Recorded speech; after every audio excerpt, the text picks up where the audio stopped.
Namaskar all the students, myself Umesh Kumar Shekhawat, and today I am going to teach the next topic in the chapter 2, that is solution, and the topic is the relative lowering in vapor pressure. Before going to teach this topic, we will revise the last portion in which already discussed the solutions and the type of solutions, and then Henry law, and then the applications of Henry law, and the Raoult's law, and the ideal and non-ideal solution, and also that is azotrope. And then discuss the colligative properties in the last video. What is the colligative properties? Those properties which is depend on the number of solute particle, not on the nature of solvent particles, and those properties is called as a colligative properties. And already discussed the four names of colligative properties. One by one we will discuss. That first is relative lowering in vapor pressure, elevation in boiling point, depression in a freezing point, and the fourth is osmotic pressure. In this video we will discuss the first and second colligative property, and the first colligative property is the relative lowering in a vapor pressure. What is the vapor pressure and how can relative lowering in vapor pressure? हमने देखा था, हमने क्या कहा कि हमने binary solution लिया. Binary solution के अंदर हमने कहा अगर वो दोनों वॉलेटाइल हैं तो वेपर प्रेशर कैसा होगा, वो चीज हम देख चुके हैं. और अगर हम सॉल्यूट इन अ सॉल्वेंट में, अगर सॉल्यूट हम नॉन वॉलेटाइल लें, नॉन वॉलेटाइल को वॉलेटाइल सॉल्वेंट में अगर मिक्स करते हैं और then prepare the binary solution, और फिर हम उसका वेपर प्रेशर चेक करते हैं तो कैसा आएगा. वेपर प्रेशर प्योर कंपोनेंट की कंपैरिजन में क्या आएगा, कम. क्यों आता है? बिकॉज हम क्या कहते हैं कि जो नॉन वॉलेटाइल सॉल्यूट पार्टिकल्स हैं वो क्या करेंगे, सरफेस एरिया को कवर कर लेंगे. जब सरफेस एरिया को वो कवर करते हैं तो उस कंडीशन में जो अदर कंपोनेंट है दैट इज सॉल्वेंट, उसको भी क्या करेगा, वो रेस्ट्रिक्ट करेगा वेपर में कन्वर्ट होने में, उसको प्रॉब्लम क्रिएट करेगा. खुद तो वेपर्स में कन्वर्ट ही नहीं होगा तो वेपर प्रेशर का फॉर्मेशन ही नहीं होगा. तो प्योर के कंपैरिजन में सॉल्यूट प्लस सॉल्वेंट वाला जो बाइनरी सॉल्यूशन है उसका वेपर प्रेशर क्या हो जाएगा हमारे पास में, कम. तो हम यहाँ पे नॉर्मली इस लैंग्वेज को समझते हैं रिलेटिव लोवरिंग इन अ वेपर प्रेशर. ये एक कॉलिगेटिव प्रॉपर्टी है जो नंबर ऑफ सॉल्यूट पार्टिकल्स पे डिपेंड करती है. अगर हम नंबर ऑफ सॉल्यूट पार्टिकल जो कि नॉन वॉलेटाइल है उसको मिक्स करते हैं with solvent that is volatile, तो उस कंडीशन में अगर number of solute particle increase करेंगे या डिक्रीज करेंगे तो उसकी वजह से उसके वेपर प्रेशर में भी क्या आएगा, चेंज. और वेपर प्रेशर कैसा हो जाएगा, अगर हम सॉल्यूट पार्टिकल ज्यादा करते हैं तो वेपर प्रेशर कम तो होगा बट बहुत ज्यादा कम हो जाएगा. अगर थोड़ा कम तो यानी नंबर ऑफ सॉल्यूट पार्टिकल पे ये कॉलिगेटिव प्रॉपर्टी डिपेंड करती है. तो इसलिए हम इसमें रोल देखेंगे और उसकी डेरिवेशन डिस्कस करेंगे. नाउ द इक्वेशन हम क्या कहते हैं, a plus B equals to 2ab, that is a2 b2 जो हम नॉर्मल फॉर्मूला की बात करते हैं. तो A को हमने लिया है सॉल्वेंट और B as a solute that is non volatile, and the 2ab that is a solution. जब हम बात करते हैं on the basis of Raoult's law, तो राउल्ट्स लॉ क्या कहता है, that is total pressure of solution is equal to the pressure of partial, that is vapour pressure of component A and vapour pressure of component B. यानी कि total pressure किसके equal होना चाहिए according to Raoult's law, that is PA plus PB.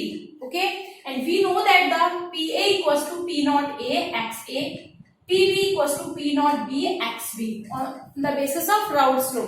We put the value in this and we get the PS, that is the total vapor pressure of solution equals to P naught A XA plus P naught B XB.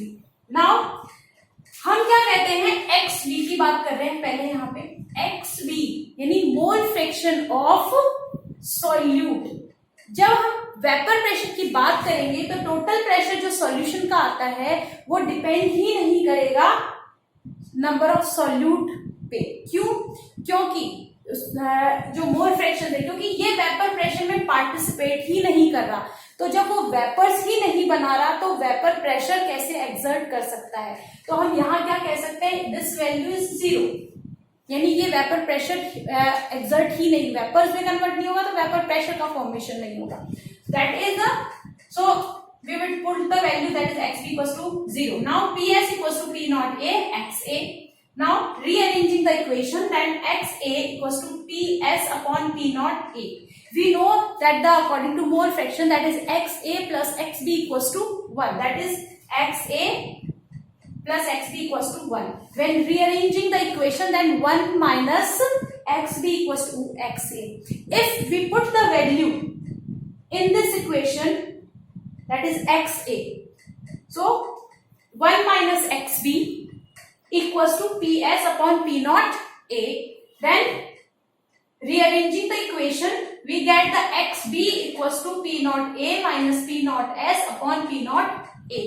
हम जानते हैं कि mole fraction का जो formula था वो क्या कहता है, that the xb equals to n2 upon n1 plus n2.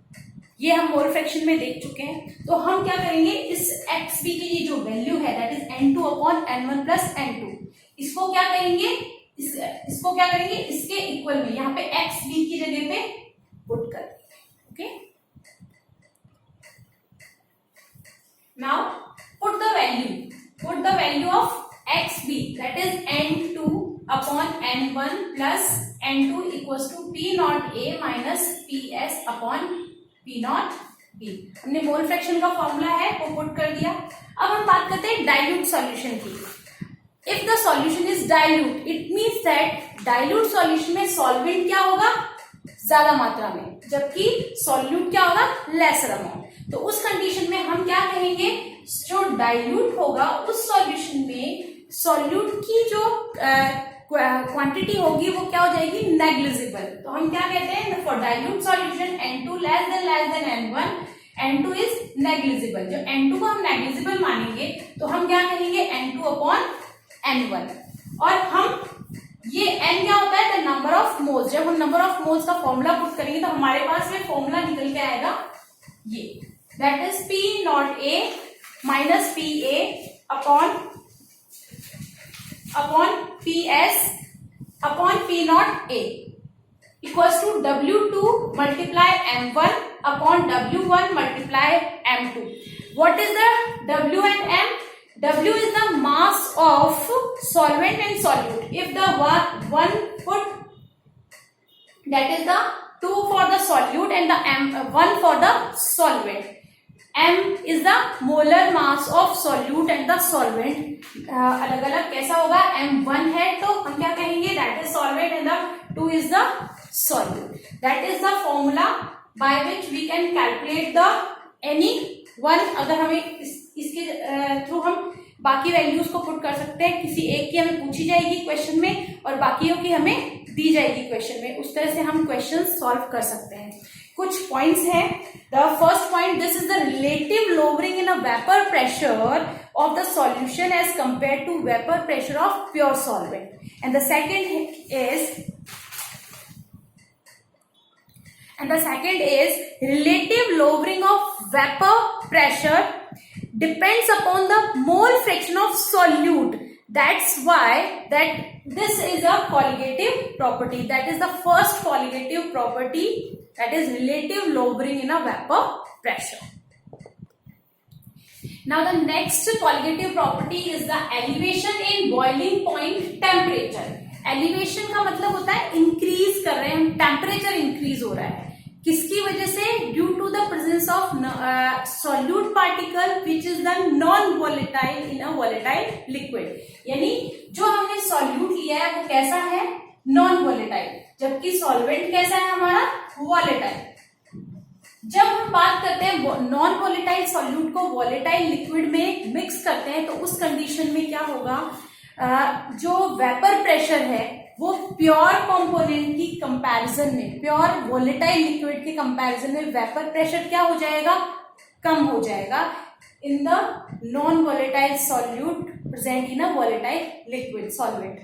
तो हम क्या कह रहे हैं, वहां पे वेपर प्रेशर में कम आ जाए, लेकिन अगर हमें उस प्योर लिक्विड की जो प्योर नॉन वॉलेटाइल लिक्विड के वेपर प्रेशर के अगर हम उसे इक्वल लेकर आए वेपर प्रेशर को, जो सॉल्यूशन है हमारा सॉल्यूट प्लस सॉल्वेंट वाला, नॉन वॉलेटाइल प्लस वॉलेटाइल, तो उस कंडीशन में क्या होगा, हमें टेम्परेचर बढ़ाना पड़ेगा उस प्योर वॉलेटाइल लिक्विड के इक्वल वेपर प्रेशर लाने के लिए। तो यानी टेम्परेचर में क्या हुआ है, चेंज हुआ है, और हुआ चेंज कैसा हुआ है, इंक्रीज, यानी टेम्परेचर हम ज्यादा देंगे तो उस प्योर के इक्वल वेपर प्रेशर आ जाएगा, बट चेंजेस हो गए, और वो चेंज कैसा है टेम्परेचर इंक्रीज हो गया। That is the elevation in a boiling point temperature.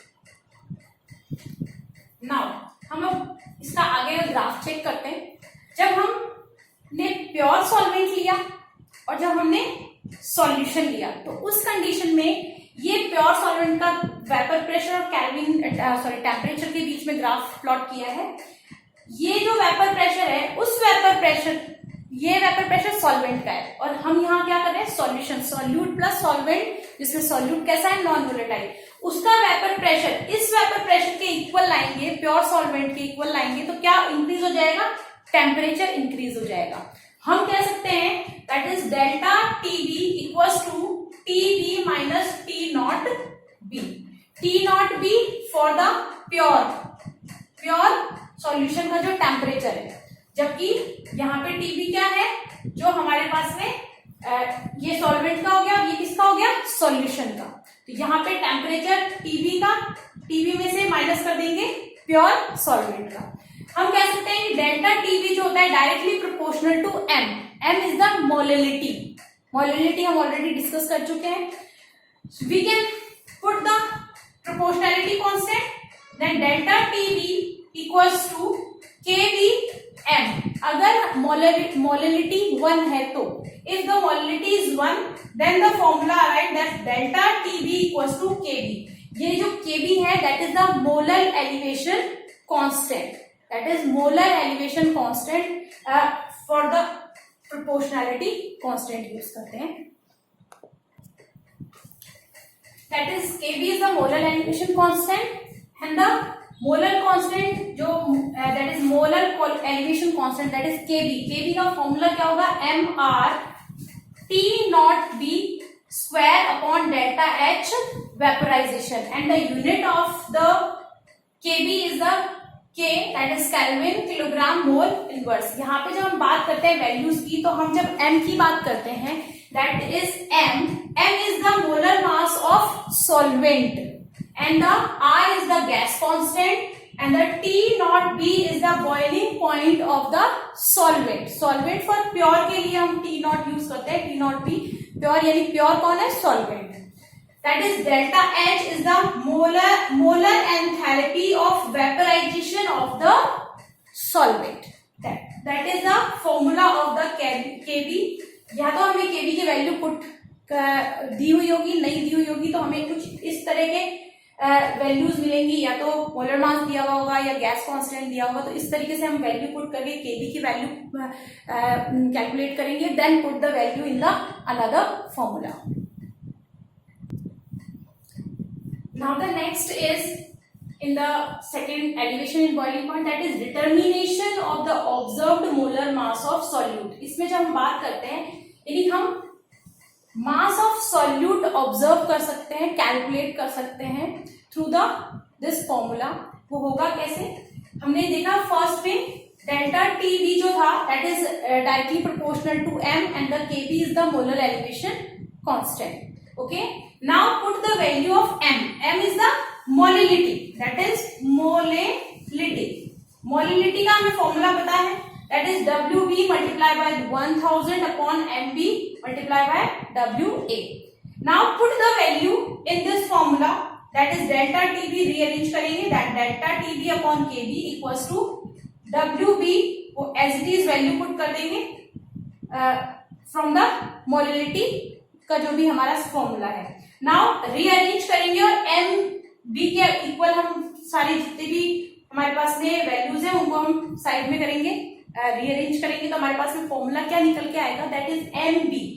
mb is the observed molecular mass for the solute.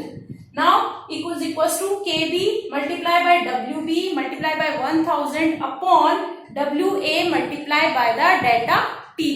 Now kb की वैल्यू या तो हमें गिवन होगी या फिर हम kb के फॉर्मूले के थ्रू उसमें जो वैल्यूज गिवन होगी उसके थ्रू हम kb की वैल्यू कैलकुलेट करेंगे, then put the value in this formula.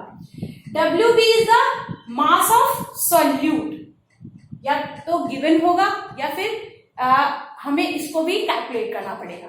Now 1000 multiply by 1000, wa that is mass of solvent in grams also and the delta TB. इनमें से किसी भी एक वैल्यू की जगह पे वैल्यू गिवन नहीं होंगी, यानी इसमें से किसी को भी पूछ सकते हैं थ्रू द क्वेश्चन, और बाकी जो वैल्यूज है वो हमें डायरेक्टली और इनडायरेक्टली गिवन होगी और उसे हम पुट करके हम वैल्यूज कैलकुलेट करेंगे. यहाँ पे हमने mb के इक्वल रखा है पूरे फॉर्मूले को, तो हम यहाँ कह रहे हैं कि ऑब्जर्व मॉलिक्यूलर मास जो है हम सॉल्यूट का वो ऑब्जर्व कर सकते हैं through this formula. That is the second qualitative property, that is elevation in boiling point temperature is complete. Now today's homework is question number 1, that is the boiling point elevation of 0.630 gram acetic acid in 100 gram. Benzene is 0.0633 Kelvin, and the calculated the molar mass of acetic acid. From this data, what conclusion can you draw about the molecular state of the solute in the solution? And the given value is the Kb equals to, for benzene, that is 2.53 Kelvin kilogram mole inverse, and from the help of this you can calculate this question. Thank you very much.